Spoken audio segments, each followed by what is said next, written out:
Ser pobre não é mendigar o pão, angustiar-se devido às adversidades, trocar a essência de Deus por uma pseudo-prosperidade. É não se tornar submisso, humilhado rastejando ao chão, ou viver de pura inveja ao ver a vitória do irmão.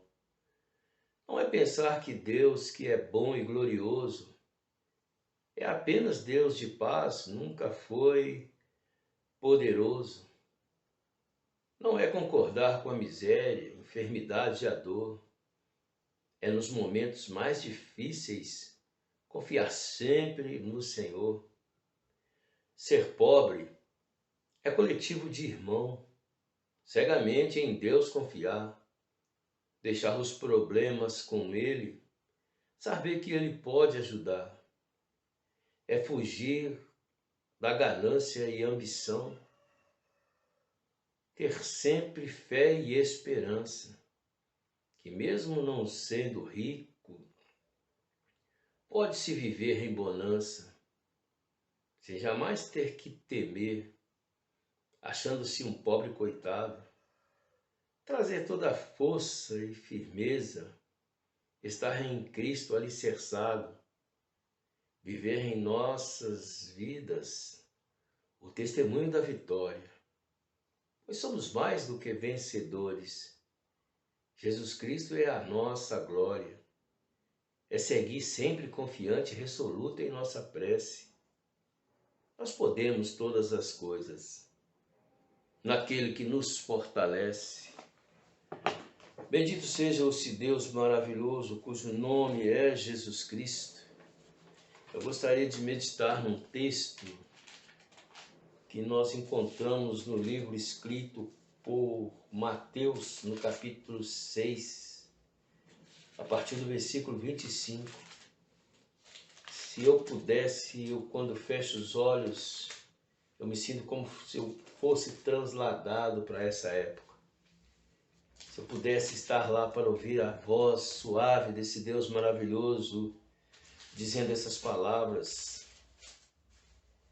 que começa no versículo 25, capítulo 6 do livro de Mateus. Por isso vos digo, não andeis ansioso pela vossa vida, quanto ao que haveis de comer ou beber, nem pelo vosso corpo, quanto ao que haveis de vestir. Não é a vida muito mais importante do que o alimento, e o corpo mais do que as roupas? Olhai para as aves do céu, não plantam nem colhem, e não ajuntam em celeiros. Contudo, o vosso Pai Celestial as alimenta. Não tendes vós muito mais valor do que elas? Qual de vós poderá, com suas preocupações, acrescentar uma única hora ao curso da sua vida? Quantas roupas, por que andais ansiosos? Olhai como crescem os lírios do campo. Eles não trabalham e nem fiam. Eu, porém, vos digo que nem mesmo Salomão, em toda a sua glória, se vestiu como qualquer um deles. E se Deus assim veste a erva do campo, que hoje existe e amanhã é lançada ao fogo, não vestirá muito mais a vós, homens de pequena fé. Portanto, não andeis ansiosos, dizendo: o que comeremos? Que beberemos? Ou com que nos vestiremos? Pois os gentios procuram todas estas coisas. De certo que o vosso Pai Celestial bem sabe que necessitais de todas elas. Buscai, pois, em primeiro lugar o reino da sua justiça, e todas as outras coisas vos serão acrescentadas. Eu estava refletindo sobre uma história que eu li, talvez eu esteja cometendo um pedantismo, eu não sei. Mas é uma história, pedantismo porque eu vou dizer o nome de um grande rei, imperador, conquistador, Alexandre o Grande.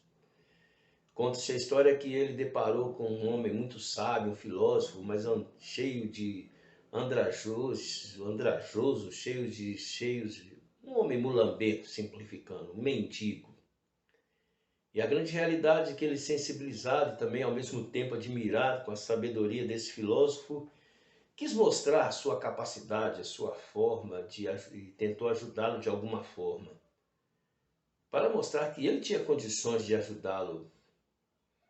Foi quando esse sábio filósofo virou para ele e disse: olha, enfim, Alexandre o Grande disse: o que eu posso fazer para ajudá-lo, visto que és um homem sábio, está vivendo uma vida paupérrima, cheia de andrajos, enfim. E o filósofo diz o seguinte: poderias me fazer um bem enorme se saísse da minha frente, porque está impedindo que o sol aqueça o meu corpo. Se é verdade, se é eles, ou se isto é um pedantismo, porque é algo que eu estou completamente fora da realidade, anacrônico, digamos assim, porque não condiz com os fatos reais, a realidade é que, se isso é uma ilação, é uma boa história para introdução, assim também como poema que eu citei no início deste vídeo. Eu me lembro de um outro vídeo em que eu falei sobre a pedra filosofal. É um vídeo que eu fiz há bastante tempo, até parte de um dos meus livros. E segundo o conceito dos entendidos, principalmente no mundo esotérico, eles falam muito a esse respeito da pedra filosofal, enfim. É a pedra onde que a pessoa encontra o equilíbrio, a pessoa encontra o sentido da vida no mundo da filosofia. Nem sei se é filosofia agora, também fugiu. Talvez eu esteja cometendo outro anacronismo aqui, ou outro pedantismo, também não vem ao caso. Tudo isso para dizer que a pedra filosofal que eu encontrei estava até no poema que eu escrevi no outro, que eu escrevi, citei, recitei no outro vídeo. E até o nome desse vídeo poderia também chamar-se a pedra filosofal, porque na realidade a pedra filosofal que eu encontrei é Jesus Cristo. Aquele que me dá o equilíbrio da minha vida. Aquele que faz com que eu não tema nem mesmo a morte, porque eu sei para onde eu vou, eu sei de onde eu vim, eu sei o que eu estou fazendo aqui nesse mundo e sei o que será de mim após a morte. Eu tenho uma convicção tão grande. Foi por isso que eu comecei dizendo que eu gostaria tanto de ser transladado, de estar onde Jesus estava, porque a seiva da existência nos trouxe palavras que reverberaram por gerações e gerações, séculos e séculos. Disse sua voz ecoou primeiramente aos seus primeiros seguidores, os seus discípulos, e de geração em geração chegou ao meu coração. Palavras vivas que transformaram a minha e as nossas vidas. Infelizmente nós convivemos com um mundo tão materialista, um mundo tão obcecado pelo ter e não o ser. Um mundo cheio de divisões, cheio de polarizações. E, ao contrário de tudo isso, eu me sinto muitas vezes como um filósofo que se deparou com o rei Herodes. Oh, meu Deus, onde é que eu encontrei Herodes? Como o rei Alexandre. Porque o imperador Alexandre, tentando ajudá-lo, descobriu que não podia sequer fazer qualquer coisa, porque aquele, até então, filósofo estava completo, tendo como incômodo apenas um homem que impedia que ele pudesse se aquecer ao sol. Parafraseando isso e usando como também uma analogia, eu encontrei o sol da justiça, porque Jesus é a luz do mundo. O seu evangelho é que me deu substância. É meio paradoxal isso, porque palavras nada mais são do que questões abstratas que fluem na minha alma, mas que consolida a minha vida. Um capítulo depois deste livro, no capítulo 7, no discorrer desse discurso, no livro escrito por Mateus, Jesus diz outra coisa tão profunda. Ele diz o seguinte: comparo, pois, aquele que ouve as minhas palavras ao homem prudente, que edificou a sua casa sobre a rocha. E veio a chuva, sopraram os ventos, correram os rios. Eu não sei se a lógica é certa desse versículo, não vem ao caso, estou apenas parafraseando. E não pode derrubar aquela casa. Em contrarresposta, ele disse: mas também comparo aquele que ouve as minhas palavras e não as pratica, como um homem insensato, ou seja, um homem imprudente, que edificou a sua casa sobre um lamaçal. Desceu a chuva, correram os ventos, correram os rios, sopraram os ventos. Já troquei novamente, mas não vem ao caso. E grande foi a queda.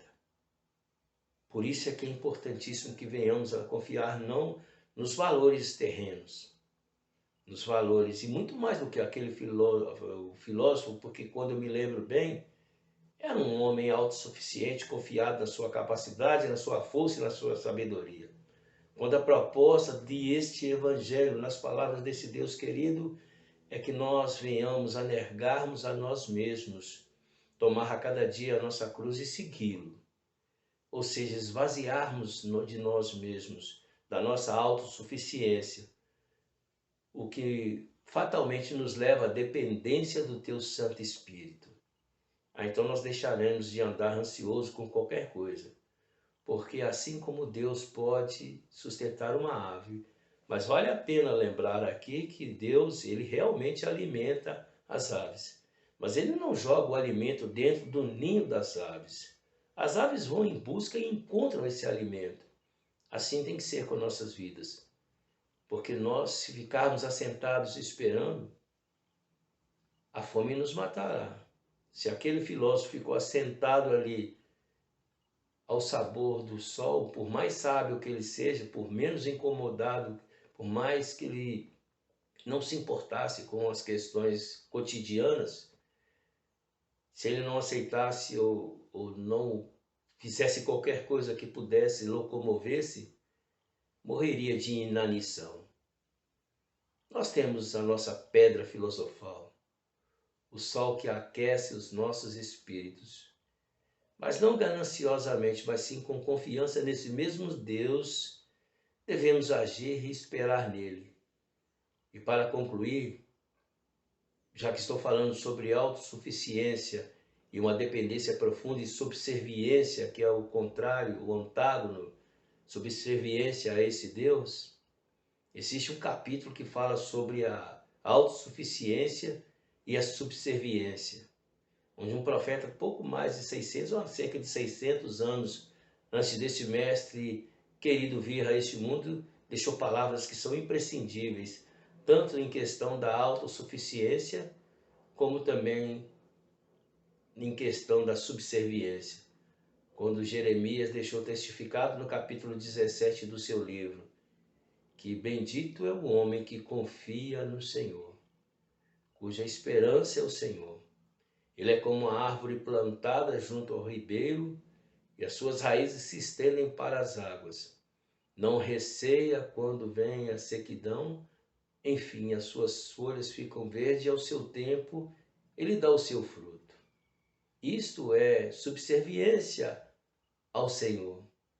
Mas maldito é o homem que confia na sua própria força, confia no seu braço.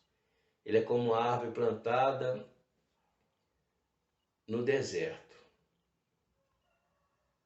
Enfim, aquele que é plantado no deserto, com certeza perecerá. Isto é autossuficiência. Eu sei de onde eu vim, eu sei